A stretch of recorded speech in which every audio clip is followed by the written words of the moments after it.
Hello friends, welcome back to my channel. ಇವತ್ತು ನಾವೊಂದು simple ಆಗಿರೋ ರೆಸಿಪಿನ ಹೇಳ್ಕೊಡ್ತಾ ಇದ್ದೀನಿ. ಸೊ ಕಲಸಿದ ಅವಲಕ್ಕಿ ಅಂತೇಳಿ ಕರೀತಾರೆ ಇದಕ್ಕೆ. ಸೊ ಇದಕ್ಕೆ ಫಸ್ಟ್ ನಾವು ಒಂದು ಪಾತ್ರೆಗೆ ಒಂದು 3 ಸ್ಪೂನ್ ಆಗೋಷ್ಟು ಎಣ್ಣೆ ಹಾಕ್ಕೊಂಡಿದ್ದೀನಿ. ಸೊ ಎಣ್ಣೆ ಚೆನ್ನಾಗಿ ಕಾಯಬೇಕು ಫ್ರೆಂಡ್ಸ್. ಎಣ್ಣೆ ಚೆನ್ನಾಗಿ ಕಾದ್ಮೇಲೆ ಒಂದು 1/2 ಟೀ ಸ್ಪೂನಷ್ಟು ಸಾಸಿವೆ ಹಾಕ್ಕೊಂಡಿದ್ದೀನಿ. ಆಮೇಲೆ ಒಂದು 1/2 ಟೀ ಸ್ಪೂನಷ್ಟು ಜೀರಿಗೆ ಹಾಕ್ಕೊಂಡಿದ್ದೀನಿ. ಫ್ರೆಂಡ್ಸ್, ಇದು ಬೇಗನೆ ಮಾಡ್ಕೋಬೋದು ಮತ್ತು ಮನೆಯಲ್ಲೇ ಇರುವಂಥ ಇಂಗ್ರೀಡಿಯೆಂಟ್ಸ್ನ ಯೂಸ್ ಮಾಡಿಕೊಂಡು ಮಾಡ್ಬೋದು ಫ್ರೆಂಡ್ಸ್. ಸೊ ಬೇಗನೆ ಆಗೋಗುತ್ತೆ, ಹೆಚ್ಚು ಸಮಯ ಕೂಡ ತಗೊಳ್ಳಲ್ಲ ಇದು. ಆಮೇಲೆ ತಿನ್ನೋಕ್ಕೂ ಕೂಡ ತುಂಬ ಅಂದರೆ ತುಂಬಾ ಟೇಸ್ಟಿಯಾಗಿರುತ್ತೆ ಫ್ರೆಂಡ್ಸ್. ಸೊ ನೋಡಿ, 1 ಕಪ್ ಆಗೋಷ್ಟು ಆನಿಯನ್ ಹಾಕ್ಕೊಂಡಿದ್ದೀನಿ, ಸಣ್ಣಕ್ಕೆ ಕಟ್ ಮಾಡಿರೋವಂಥದ್ದು. ಸೊ ಒಂದು 1/2 ಕಪ್ ಆಗೋಷ್ಟು ಚಿಲ್ಲಿ ಹಾಕ್ಕೊಂಡಿದ್ದೀನಿ, ಅಂದರೆ ಹಸಿಮೆಣ್ಸಿನ್ಕಾಯಿ. ಸೊ ಇದನ್ನು ಚೆನ್ನಾಗಿ ಫ್ರೈ ಮಾಡ್ಕೋಬೇಕು ಫ್ರೆಂಡ್ಸ್. ನೀವು ನಮ್ಮ ಚಾನಲ್ನ ಸಬ್ಸ್ಕ್ರೈಬ್ ಆಗಿಲ್ಲ ಅಂದರೆ ಸಬ್ಸ್ಕ್ರೈಬ್ ಆಗಿ, ಲೈಕ್ ಮಾಡಿ, ಕಾಮೆಂಟ್ ಮಾಡಿ. ಈ ವಿಡಿಯೋನ ನಿಮ್ಮ ಫ್ರೆಂಡ್ಸ್ ಮತ್ತು ನಿಮ್ಮ ಫ್ಯಾಮಿಲಿ ಮೆಂಬರ್ಸ್ಗೆಲ್ಲ ಶೇರ್ ಮಾಡಿ ಫ್ರೆಂಡ್ಸ್. ನೋಡಿ, ಚೆನ್ನಾಗಿ ಈ ಥರ ಹುರ್ಕೋಬೇಕು ಇದನ್ನ ಎಣ್ಣೆನಲ್ಲೇ. ಒಳ್ಳೆ ಟೇಸ್ಟ್ ಇರುತ್ತೆ ಫ್ರೆಂಡ್ಸ್, ತಿನ್ನೋಕ್ಕೂ ತುಂಬ ಮಜವಾಗಿರುತ್ತೆ. ಸೊ ಒಂದು 1/2 ಸ್ಪೂನಷ್ಟು ಉಪ್ಪು ಹಾಕ್ಕೊಂಡಿದ್ದೀನಿ. ಮತ್ತು ನೆಕ್ಸ್ಟ್ ಇಲ್ಲಿ ಒಂದು 1/2 ಸ್ಪೂನಷ್ಟು ಅರಿಶಿನ ಪೌಡ್ರ್ ಹಾಕ್ಕೊಂಡಿದ್ದೀನಿ. ಇದು ಚೆನ್ನಾಗಿ ಮತ್ತೆ ಇನ್ನೊಂದು ಸಲ ಮಿಕ್ಸ್ ಮಾಡ್ಕೋಬೇಕು ಫ್ರೆಂಡ್ಸ್. ತುಂಬ ಬೇಗ ಆಗುತ್ತೆ ಫ್ರೆಂಡ್ಸ್, ಇದು ಒಂದು 10 ಮಿನಿಟ್ಸಲ್ಲೇ ಮಾಡ್ಕೊಂಬಿಡ್ಬೋದು. ಸೊ ನೆಕ್ಸ್ಟ್ ಇದನ್ನು ನಾವು ತಣ್ಣಗಾಗಲಿಕ್ಕೆ ಬಿಡೋಣ. ನೋಡಿ ಫ್ರೆಂಡ್ಸ್, ಒಗ್ಗರಣೆ ಪೂರ್ತಿ ತಣ್ಣಗಾಗಬೇಕು. ತಣ್ಣಗಾದ ನಂತರನೇ ನಾವು ಕಲಿಸ್ಕೋಬೇಕು.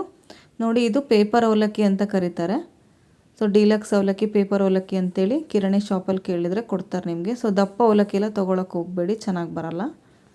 ನೋಡಿ, ಇದನ್ನು ಡೈರೆಕ್ಟ್ ಒಗ್ಗರಣೆಗೆ ಹಾಕಿ ಈ ಥರ ಚೆನ್ನಾಗಿ ಮಿಕ್ಸ್ ಮಾಡ್ತಾ ಹೋಗಬೇಕು. ಸೊ ಅದು ಒಗ್ಗರಣೆ ಎಷ್ಟು ಹಿಡಿಯುತ್ತೋ ಅಷ್ಟು ಹಾಕ್ಕೊಂಡ್ರೆ ಸಾಕು. ನೋಡಿ ಫ್ರೆಂಡ್ಸ್, ಈ ಥರ. ಈಗ ಒಂದು 1/4 ಕಪ್ಪಷ್ಟು ನೀರು ಹಾಕ್ಕೊಂಡಿದ್ದೀನಿ ನಾನು. ಅದು ಒಳ್ಳೆ ಚೆನ್ನಾಗಿ ಟೇಸ್ಟ್ ಕೊಡುತ್ತೆ ಫ್ರೆಂಡ್ಸ್. ಮೀನ್ಸ್ ಮೆತ್ತಗೆ ಆ ಥರ ರುಚಿಯಾಗಿ ಟೇಸ್ಟ್ ಕೊಡುತ್ತೆ.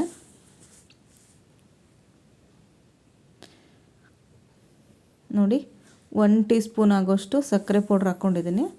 ಸೊ ಸಕ್ಕರೆನ ಮುಂಚೆ ನಾನು ಮಿಕ್ಸರ್ ಮಾಡಿ ಇಟ್ಕೊಂಡಿದ್ದೆ. 1 ಸ್ಪೂನಷ್ಟು ಹಾಕ್ಕೊಂಡ್ರೆ ಸಾಕಾಗುತ್ತೆ ಫ್ರೆಂಡ್ಸ್. ಈಗ ಮತ್ತೆ ಚೆನ್ನಾಗಿ ಮಿಕ್ಸ್ ಮಾಡ್ಕೊಳ್ಳಿ. ಇದು ಮಿಕ್ಸ್ ಮಾಡ್ಕೊಳ್ಳೋದ್ರಲ್ಲೇ ಒಳ್ಳೆ ಟೇಸ್ಟ್ ಕೊಡುತ್ತೆ ಫ್ರೆಂಡ್ಸ್ ಇದು. ನೋಡಿ, ಈ ಥರ ಚೆನ್ನಾಗಿ ಎಲ್ಲ ಕಡೆ ಅದು ಸಕ್ಕರೆ ಪೌಡ್ರು ಹತ್ಕೋಬೇಕು. ಆ ಥರ ಚೆನ್ನಾಗಿ ಮಿಕ್ಸ್ ಮಾಡ್ಕೊಳ್ಳಿ. ನೆಕ್ಸ್ಟ್ ಇವಾಗ 1 ಸ್ಪೂನ್ ಆಗೋಷ್ಟು ಪುಟಾಣಿ ಹಿಟ್ಟು ಹಾಕ್ಕೊಂಡಿದ್ದೀನಿ.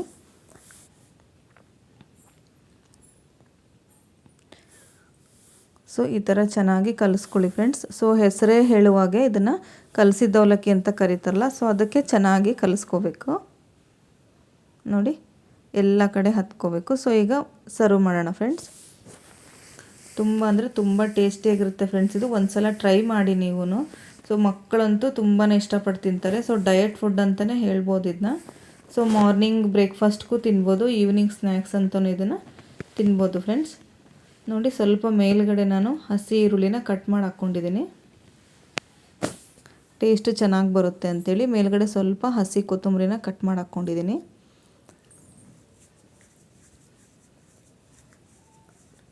ತುಂಬ ಅಂದರೆ ತುಂಬ ರುಚಿಯಾಗಿರುತ್ತೆ ಫ್ರೆಂಡ್ಸ್ ಇದು. ಬೇಗ ಅಂದರೆ ಬೇಗನೆ ಆಗುತ್ತೆ. ಪ್ಲಸ್ ಕಡಿಮೆ ಇಂಗ್ರೀಡಿಯೆಂಟ್ಸ್ನು ಯೂಸ್ ಮಾಡಿಕೊಂಡು ಮಾಡ್ಬೋದು. ಸ್ವಲ್ಪ ಮೇಲ್ಗಡೆ ಮಿಕ್ಸ್ಚರ್ ಇರುತ್ತಲ್ಲ, ಮಿಕ್ಸ್ಚರ್ನ ಹಾಕ್ಕೊಳ್ಳಿ ಫ್ರೆಂಡ್ಸ್. ಒಂದು ಸಲ ಟ್ರೈ ಮಾಡಿ ಫ್ರೆಂಡ್ಸ್. Thank you.